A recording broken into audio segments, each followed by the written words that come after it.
And I'm Mindy. And we're the two Food. Trippers.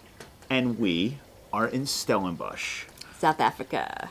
part of the Cape Lands wine country. Cape Mindy? Winelands. Cape Winelands. Well, whatever you want to call it. That's what they call it. That's what they call it.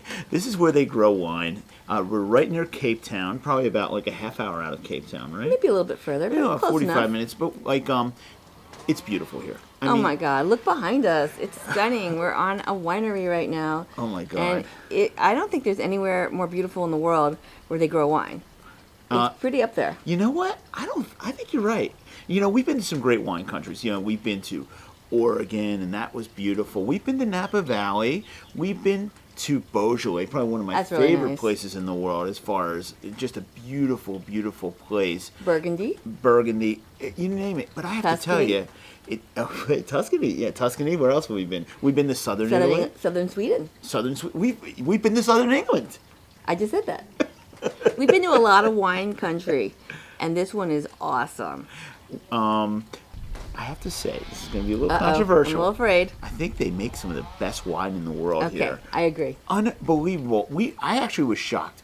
We came in here, we were in Cape Town. We couldn't believe how cheap everything was. And good. Oh, just The value is amazing. Oh, incredible. And then, we went out here to Stellenbosch, and, there are at least 5 or 6 estates that are just beautiful. Rolling hills of vineyards in front of giant rocky peaks. It's like no place you've ever seen. You know, we started out in a place called Ken Forrester. What do you think of Ken Forrester? That was our first tasting, and it was a good one. Oh, man. It was the Pinotage was excellent. Well, they're known for their Chenin Blanc. That was good too. And that was really, they had those tables that had the bottle caps all over them. That was pretty Yeah, cool. it was fun. They're really into screw top Yeah. wine here, which not only it makes yes. it easy to drink, and on top of that, but the wines are great. So who cares if you have to uncork it or unscrew it? Exactly. Then we went over to an estate called L'Avenir. Now, L'Avenir has a beautiful inn that we really enjoyed. We stayed one night there, and they have some wonderful Pinotage. Then we saw this really amazing event that it kind of floored us when it happened, from a winery called Vergenocht. They had this thing called a duck parade. Yeah, it sounds like, oh yeah, it'll be cute. It was really cool. They literally have 1,100 ducks march in a parade. Yes, we're in a duck parade. We're in the duck parade anymore. I must say, it's a lot of ducks, apparently. Also met a wonderful winemaker over at Meinert Wines. His name is Martin Meinert. He makes some of the best Cabernet, I think, in probably the world. It's just amazing stuff. We saw a really interesting old wine operation called Middelblad. We got to drink some of their wine with tapas. That's always fun. Also enjoyed our Stellenbosch tasting tour. By the way, Stellenbosch is not just the region. There's a town called Stellenbosch, and they have all sorts of great places to eat. The first night we were there, we were at a place called Speak and Bona. Loved it. Love that food over there. We'd gone to another place called Majeka House. Very good. Very good. Fabulous food and wine. Our last night in Stellenbosch, we went to a restaurant called, it wasn't actually a restaurant, it was kind of an oyster bar. Had the best oysters in the world. I don't think, they were deep, they were sweet, they were fresh. They were big and if you think, really amazing. Yeah, we don't associate Africa with oysters or anything like that. But maybe we should. So we're here at Glenelly. It's this wonderful winery here in Stellenbosch. I mean, it's just beautiful out here. We're going to meet with the winemaker in just a little bit. We're going to be enjoying a little wine. Yes, when we come are. Back.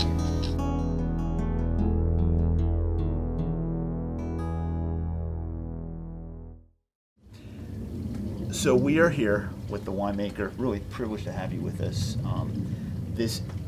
Your name, please. I'm so bad with this stuff. Luca Cornigan. And how long have you been here over at Glenelly? I've been here since the beginning of 2008, so we'll be coming up for 10 years in a few months' time. How did this winery start? And have you been here from the inception? Pretty much been here from the inception. The winery started, if you go back in history, it's a very old farm. And the farm was first started back in the late 1600s by a French Huguenot called François Villon.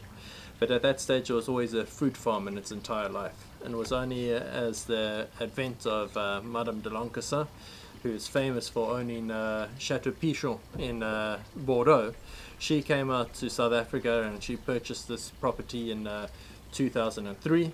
And what she loved about it is that because it never had vineyards planted on it, it gave her a blank canvas to work from, and she could plant what she wanted where and do detailed studies. And I think it was also fantastic for her because she didn't have the shackles of border legislation around her as well.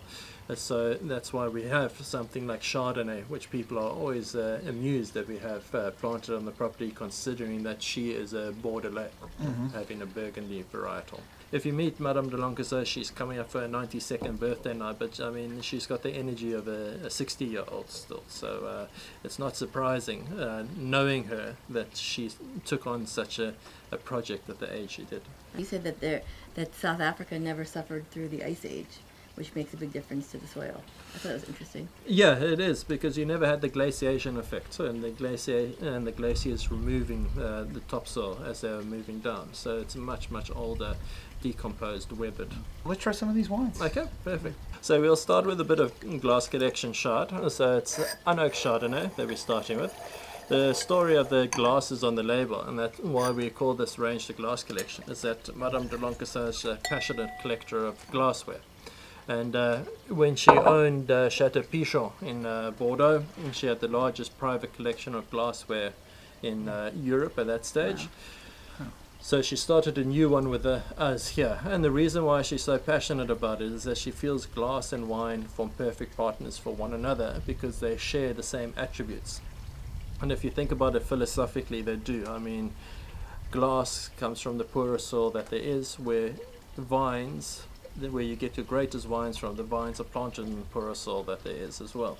Both of them require the influence of man, both of them require heat in their manufacture, like you need the heat of the sun to ripen your fruit, you need the heat of the furnace to melt the sand down to glass. So it all plays together, and I think the most important thing is that you're taking something that's relatively poor in its raw state and you're adding great value and beauty to it. What would you describe this profile as? So it's got some mineral tones to it, there's some citrusy, citrus notes to it, like lemon. There's a bit of honeysuckle on it as well, so it's quite a complex nose, and on the palate it's just very fresh and very clean. It's refreshing to drink the wine without anything to go with it. No cupcakes, no ice cream. Yeah, this is a big thing No over here in chocolate. Stellenbosch, and I know some people like it, but sometimes they have to taste stuff with like chocolate and nougat and fudge, and let's just enjoy the wine for what it is. Now, for everyone out there, this is what we're talking about, like how great these wines are, and they're so inexpensive here in the Cape wine area. I mean, like, this is insane. This is the Merlot we just put, or no, The it's Cab. the Cab. Yeah. Oh yeah, oh man, it's just so rich. So with this cab, we wanted a rich fruit, a pure expression of the dark fruits with some red fruits of the cab coming through on it, but still maintaining some of the cab structure, but not too intense, because you want some accessibility to it, and we want people to be able to drink this by itself as well, and not always have to have it paired up with food, but yet still have some texture to it that if we pair it with food, it will go perfectly well. It's really, really excellent. The cabs have been one of our surprises here because we knew we would find Pinotage, but we didn't realize how great the Cabernets are.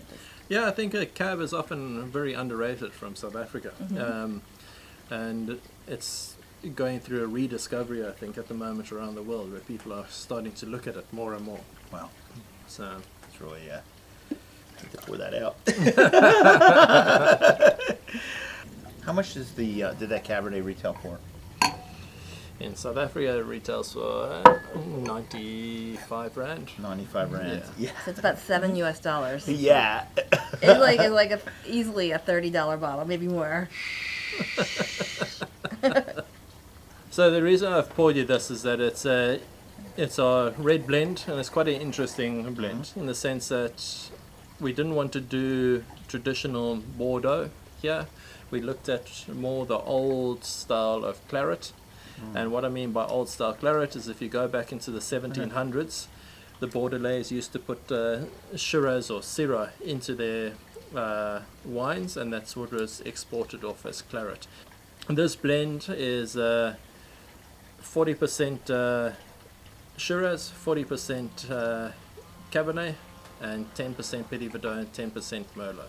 So it's quite a complex blend. We age it for a lot longer before release, hence why this is 2011, because we find that the Syrah is quite dominant first up, and it has to give a bit of time to let the cab come back into the blend. Very much a food-driven wine. But I think blends for us are so important on the property here. And if I can use the analogy of listening to music, it's fantastic listening to a violinist play a piece of music by his or herself. But as soon as that violinist is placed into an orchestra, that piece of music seems to be far greater, richer, because you've got the likes of the brass instruments and the winds and everything. Amazing. So your claret, for those, everyone watch Downton Abbey. You watch Downton Abbey? There was like, was it Lord Robert always come to, who's bringing out the clarets? You know? So obviously that's where the claret comes from, you know. It's really nice. Lots of really rich fruit and a little. Would you say there's a little leather in this nose? Or no, there's definitely a bit of leather there.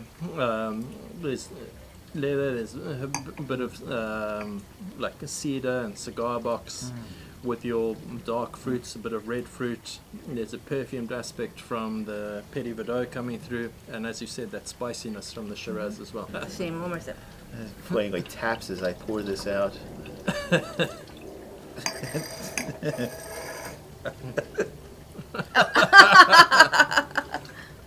What do we got up? So we've got some Merlot here from the glass collection. It's not going to be a Pomerol. We're just trying to get a wine that expresses our conditions as best as possible. So you've got some of the dark fruits and red fruits coming through, but there's also underlying freshness to the wine as well, and it's got a lot of texture, so it's really a food wine for me. What's interesting to us is that screw tops are not that popular in the U.S., but I know, so 3 of our 4 bottles we tasted just now are screw tops, and 1 is a cork. How do you decide what to use in that regard? Who is going to be buying at those price points, and how educated is the consumer going to be in drinking wine? People that are buying into that sort of price bracket, I thought, to hedge my bets, I'd rather go to with a screw cap where I'm guaranteed of a quality assurance that they're not going to have a problem coming out. But when we move up into a slightly more expensive range, like the Estate Reserve range, I wouldn't say they're more educated, but they should be more fair with what potentially is cork taint and things like that, and hence why we went with the cork. Question. Do the screw taps age as well? We're getting fantastic results with them aging under screw cap. There's no doubt about it, the wines do age differently, and you can see it after 6 months under bottle. If you've gone with the exact same wine under cork and under screw top, after about 6 months there's definite difference between them. The screw caps tend to preserve a little bit more of the primary and secondary aromatics, where you get a bit more tertiary aromatic taking place under the cork earlier on. But I mean, we're getting unbelievable results. I mean, I was tasting, funny enough, Unoaked Shard the other day from 2010, and it was just fantastic. It was just starting to come into its prime. Sounds great. So, future. What do you see for the future of the winery? I think, yeah, we've got a great future going Look at that. You got a little piano hit at the Stellenbosch is a great area to have vineyards in, and I think South Africa as a wine industry is just getting stronger and stronger, and as people are becoming more au fait with South African wines and starting to become more popular. Well, that's wonderful. So, thank you. Thank you for your time. We know you're a busy guy here. You got a big winery to run. Let me tell you, really impressed. It is very clean. It looks like you're really well organized. And really, that's what it comes down to. No, what it comes down to is good wine. And you have that too. Well, you got it all here. And I mean, a beautiful estate. And we really thank you. No, thank you for coming around. It was great having you. Yeah, Absolutely. Cheers. Cheers. So, so for Daryl. And Mindy. We are the two. Food. Trippers. Please give us a little thumbs up on YouTube. Please subscribe. We really enjoy the support, and we're going to keep on traveling and see more of South Africa and give you more as we go. And drink more wine. So, we eat. We travel. We eat and travel. All right, everyone. Thank you again, Luke, and cheers. Cheers. Cheers again. Thanks a lot. From Stellenbosch.